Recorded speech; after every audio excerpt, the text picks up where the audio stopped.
micro. Pasteur Smel, tu peux prendre la parole pour... Bon, on va accorder le reste des minutes. Vous m'entendez? Vous m'entendez? Oui, oui, on t'entend. OK. Donc, il nous reste pratiquement 10 minutes là. Donc, s'il y a des questions, on va voir une main qui est levée. La sœur Aurélia. Oui, je vais poser la question en fonction de l'enseignement que nous avons reçu. Voilà, nous sommes en train de recevoir. Donc, vas-y. Moi, la question que je veux poser, en fait, c'est qu'en est-il des personnes qui sont possédées par des esprits, par des esprits mauvais, qui parfois sont instrumentalisés, amenés à faire de mauvaises choses qu'ils n'auraient pas fait lorsque, par exemple, ils sont dans un état où l'esprit ne se manifeste pas en eux. Là, on peut dire que le diable les utilise, ou bien c'est encore un système de pensée. Le micro est coupé.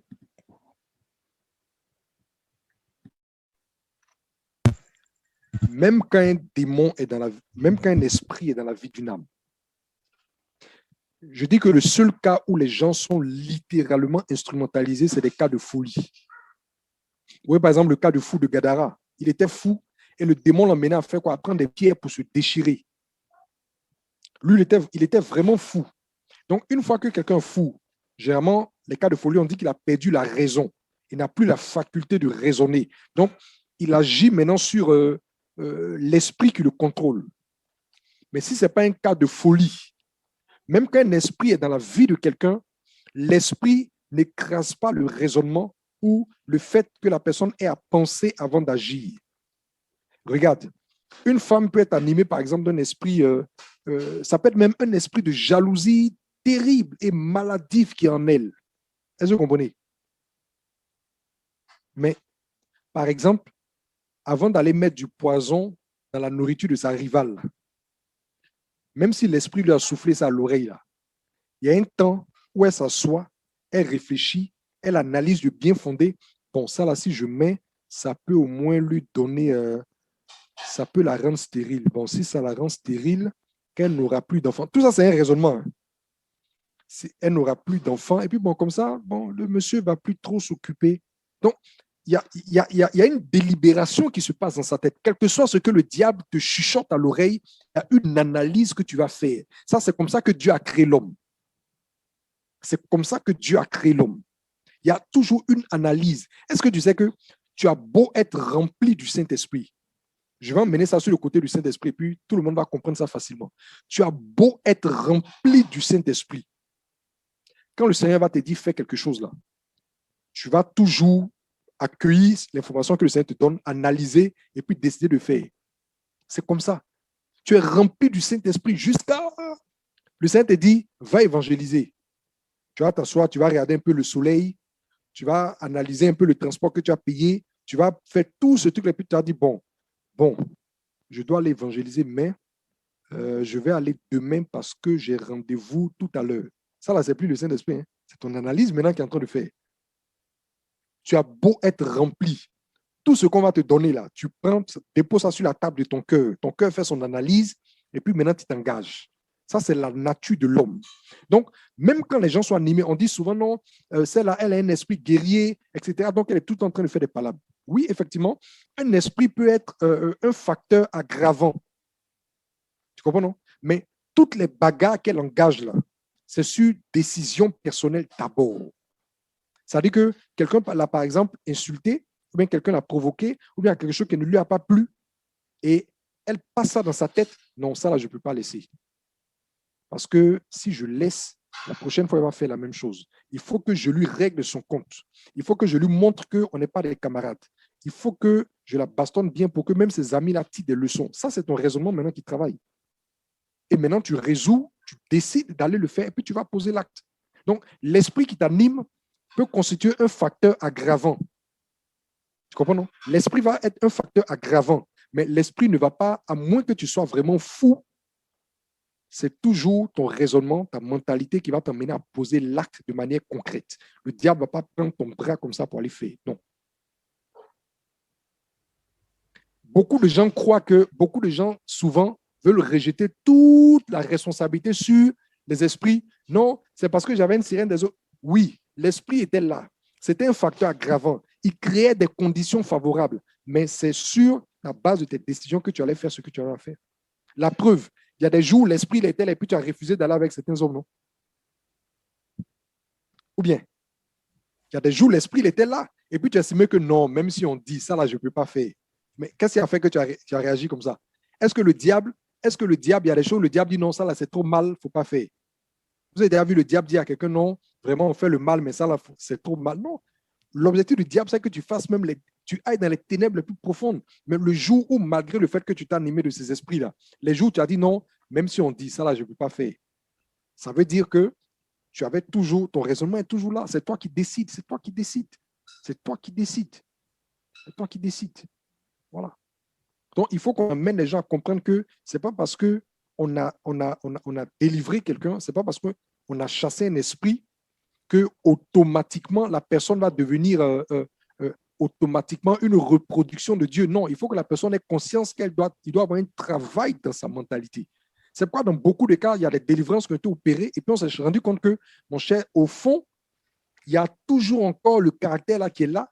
C'est vrai qu'il n'est plus manifesté de manière aussi intempestive qu'avant, mais il est là. Parce qu'on a voulu rejeter toute la responsabilité sur le démon, ce qui n'est pas le cas. On dit qu'ils sont conduits selon la vanité de leurs pensées. Voilà. Voilà ce que je veux dire. Je voulais juste...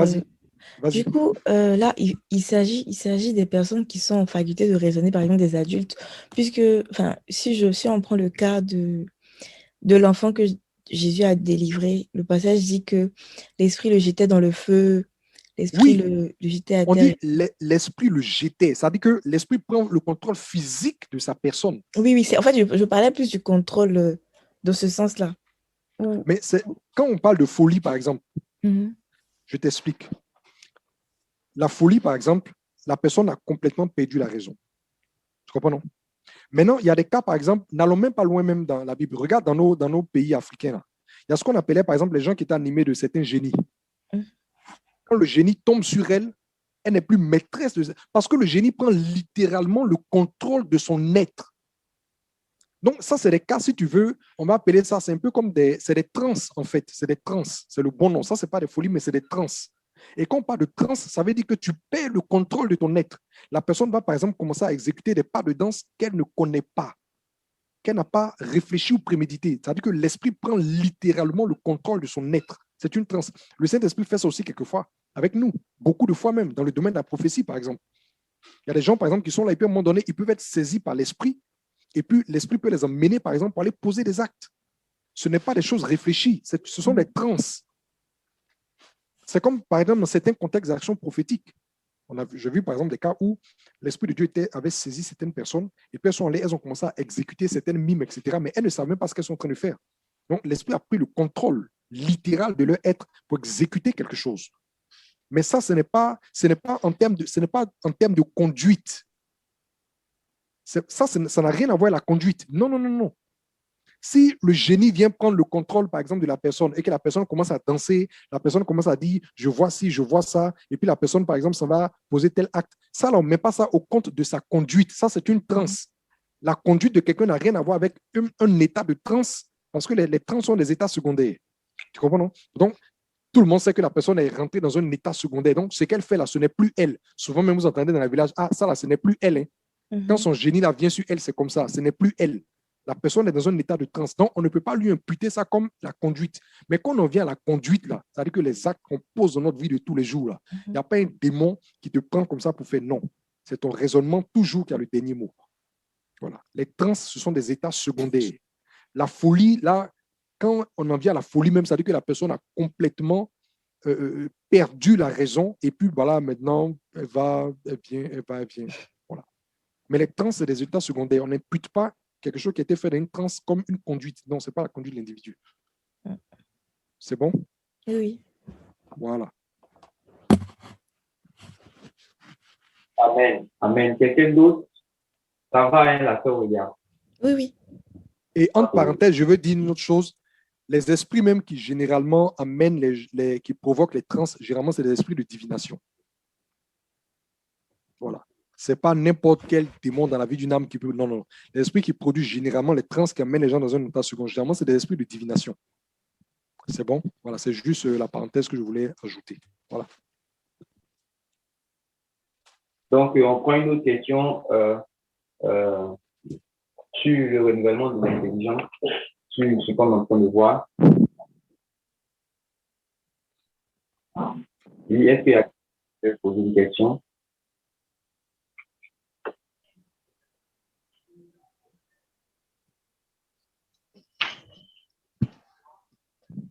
J'ai une question. En fait, je voulais savoir. Vous m'entendez? Oui, on t'entend. Comme on parlait, en fait, vous avez donné un exemple sur une femme voilà, à qui on a dit que les hommes n'est pas sérieux et tout, et qu'elle entre avec cette mentalité, en fait, est-ce que cette mentalité pourra changer malgré les versets? Donc, moi, maintenant, je demande, qu'est-ce qu'on pourrait dire à une personne qui est venue dans le Seigneur et qui a, en fait, acquis cette parole qui dit, en fait, que l'amour ne doit pas être... ne doit... voilà, comment? Que l'amour ne doit pas soupçonner. Oui, que l'amour ne doit pas soupçonner voilà, le mal. Maintenant, cette personne, elle a connu beaucoup de trahison, en fait, dans le milieu chrétien. OK. Et du coup, donc, sa mentalité a changé maintenant. C'est pas là, maintenant, c'est en fonction de ce qu'elle a vécu que... En fonction des expériences qu'elle a vécues, effectivement. Voilà, les expériences et tout, que sa mentalité, maintenant, a changé. Et du coup, ce verset-là, elle ne le vit plus comme avant. Oui. Parce qu'elle se dit, oui, ça c'est, je lis ce verset, mais en fait, qu'on on est dans la réalité, enfin, Seigneur, c'est pas... La réalité, ils ne sont pas sérieux. C'est très difficile, en fait, ce verset-là. Oui. Ah! Et du coup, comment en fait, on peut revenir, enfin, qu'est-ce qu'on peut dire à cette personne? Comment on peut aider cette personne à corriger, en fait, cette perception? Oui. C'est ça, non? Voilà, oui. Très bien. Merci, c'est une question qui est très pratique. C'est une question qui est pratique et qui est certainement utile pour beaucoup d'entre pêcheurs. Voilà. Ce qu'on va dire, c'est quoi? Voyez-vous, la mentalité, c'est, je vous ai dit que la mentalité, ce n'est pas une seule chose qui est là. C'est une conjugaison de plusieurs choses. Et la mentalité se forge, par exemple, sur des convictions qu'on a, des expériences qu'on a vécues, des conseils que des gens nous ont donnés. C'est tous ces éléments-là qui viennent des caractères qu'on a, etc. C'est tout ce melting pot-là qui va venir forger une mentalité.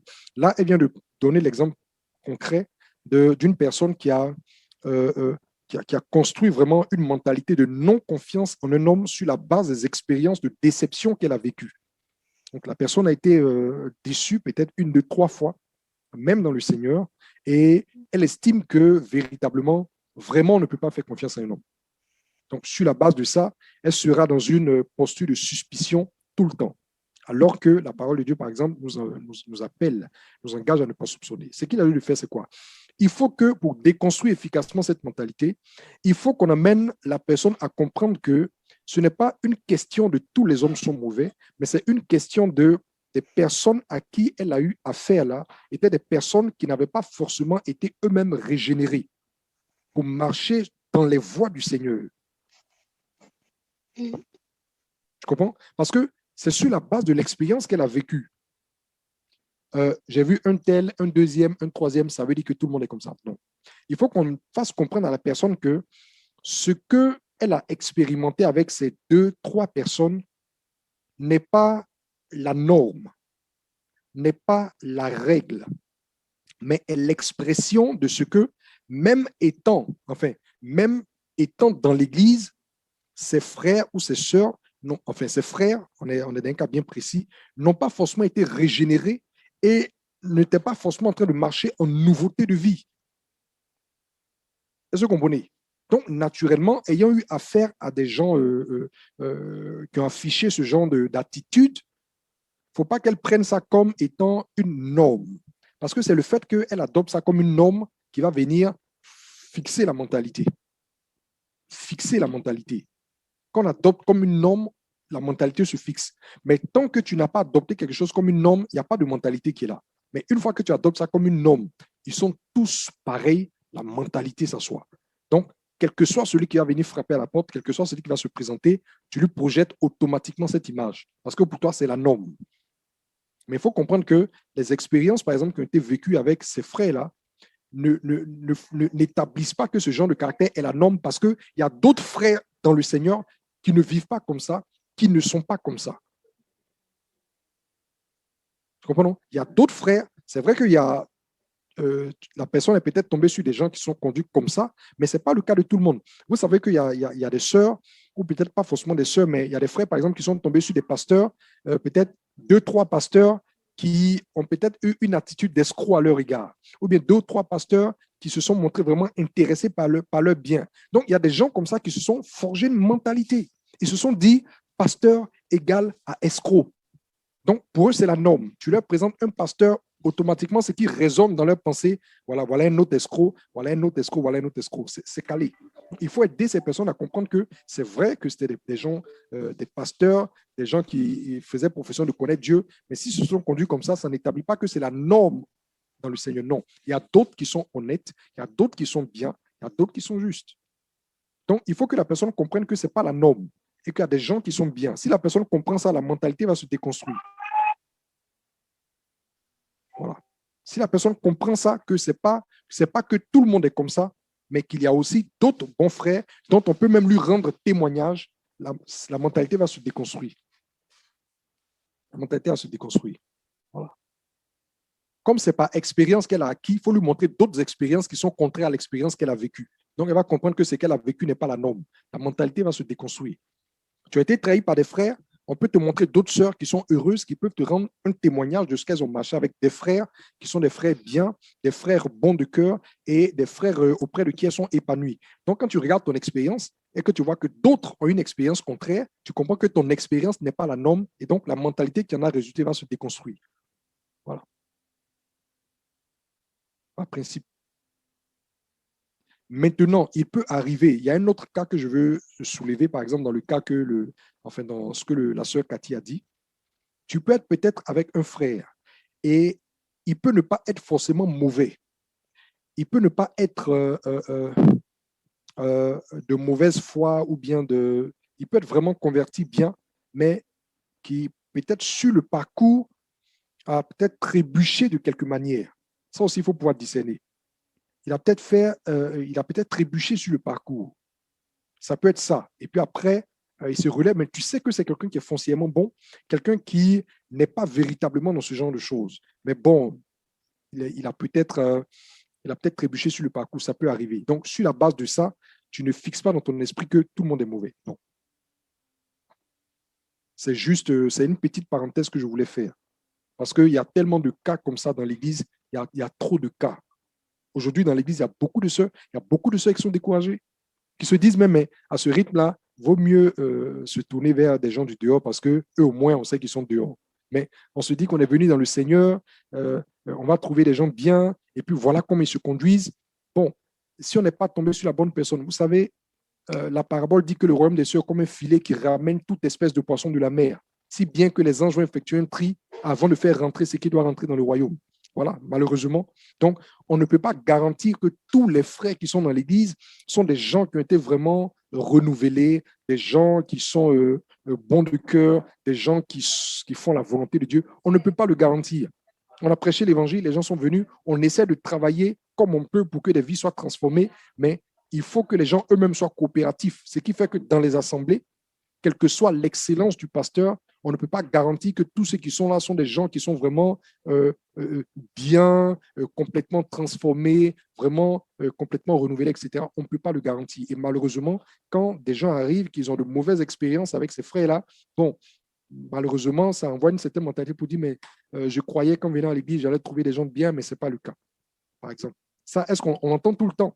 Les gens le disent tout le temps. Ah, je croyais que en quittant le monde, en venant à l'église, j'allais trouver des gens qui aiment vraiment, des gens qui sont bien, mais je me suis rendu compte qu'il y a même ici des hypocrisies pires que les hypocrisies dans le monde. Que même quand j'étais dans le monde, au moins mes amies étaient franches, ou bien elles elles étaient vraiment franches avec moi. Mais ici, je me rends compte que c'est l'hypocrisie, etc. Malheureusement, sont les réalités des églises dans lesquelles nous sommes. Et voilà, faut être suffisamment robuste pour naviguer au milieu et arriver jusqu'au bout. Voilà. Voilà. Amen, amen, amen. Merci beaucoup, homme de Dieu. Et c'est sur ta chute là que je veux vraiment ajouter quelque chose. Quand tu parlais de la robustesse de la personne même, en fait, à qui on a causé du tort. Voilà, parce qu'il y a d'autres normes aussi que le Seigneur a donné comme enseignement. Oui. Voilà, il y a d'autres normes que le Seigneur a donné comme enseignement. Par exemple, la culture du pardon. Très bien. Pierre va demander au Seigneur, si mon frère m'a causé du 7 fois que je dois pardonner, le Seigneur va lui dire 7 fois, 77 fois. Le Seigneur est en train de dire que voilà, c'est 7 fois, 77 fois, voilà. Mais le Seigneur est en train de placer dans son esprit, en fait, le devoir, en fait, de pardonner. Pardonner, voilà. merci. Pardonner, voilà. Donc, si quelqu'un est déjà dans cette posture-là, Mhm. voilà, quelqu'un a déjà accepté cet enseignement-là comme étant une nouvelle mentalité, ça va faire, voilà, ça pourra passer. Voilà, ça pourra passer. Puisque on ne pourra pas, comme tu l'as dit tout à l'heure, on ne pourra pas avoir forcément dans toutes les églises que les gens soient parfaits. Voilà, les gens ne sont pas parfaits. On va toujours, par exemple, on voit aussi là, les frustrations, comme tu disais tout à l'heure, là, oui, bon, moi je pensais que j'allais venir trouver, ou bien dans telle assemblée où j'étais, il y avait l'amour, mais ici, il n'y a pas l'amour. Très souvent, moi j'ai l'habitude de dire aux frères réellement, de trouver même leur amour dans le Seigneur. Amen. De trouver leur amour, un solide partenariat avec le Seigneur au point d'être comblé même par le Seigneur. Parce que très souvent, on veut d'abord être comblé d'un amour chez l'autre, chez l'homme, alors d'être comblé de l'amour même du Seigneur. Ça fait que, à ce déséquilibre-là, il y a beaucoup aussi de situations. Donc, parce que, en tout cas, ce que vraiment tu as dit, vraiment ça. Je me rappelle, un témoignage, je me rappelle, ça, c'est quelqu'un qui a dit, voilà, j'étais au service et puis elles étaient en train de parler entre les filles, les dames dans les lieux où on travaille. Et elles étaient entre elles et puis il y a une qui a dit, oh, que pour laisser les hommes là, il n'y a pas un homme même qui peut rester fidèle à sa femme là-bas, il n'y a pas même. Donc, bon, comme je me trouvais dans la salle, donc les filles qui travaillent en fait étaient là, elles me connaissent. Donc elles ont tapé le contexte. Oh, non, c'est Esmel. Non, lui là seulement. Elle dit, oh, est-ce que Papa, ça me dit, ah, lui c'est un pasteur. Elle dit, oh, il y a. il faut laisser passer, mais ils sont pis même. Oui, donc, tête là, dans sa C'est tête là, arrêté. l'homme ne peut pas être fidèle. Voilà. Voilà. L'homme ne peut pas être fidèle réellement à sa femme. Il y a d'autres aussi, par exemple, qui disent que dans les affaires, les patrons qui sont là-bas, les chefs, là, ceux qui sont responsables, c'est dit que c'est le business. Que dans le business, on doit forcément mentir. Oui, on ne peut pas être honnête à 100%. Voilà. D'autres même disent, oh, qui n'est pas voleur ici? Et puis ils disent ça. Ils doivent adopter cela comme un principe de vie, c'est une mentalité. Tous ceux qui sont business, tous ceux qui sont dans les affaires, voilà. Ils sont forcément dans la fraude. Et vous allez voir que l'exemple que le pasteur Smell est en train de donner, avec cet exemple-là, vous allez voir que à cause de cette mentalité qu'ils ont, de ce que tous les hommes d'affaires sont trempés dans la fraude, quand ils vont commettre la fraude, il n'y aura pas de conviction de péché dans leur cœur. Ils ne vont pas voir ça comme quelque chose de mauvais. À cause de cette mentalité de tout le monde est dedans et qu'il n'y a pas d'homme d'affaires qui ait les mains propres.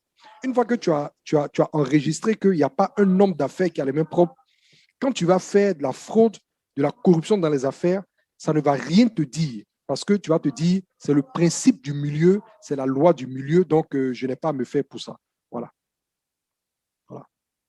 Malheureusement.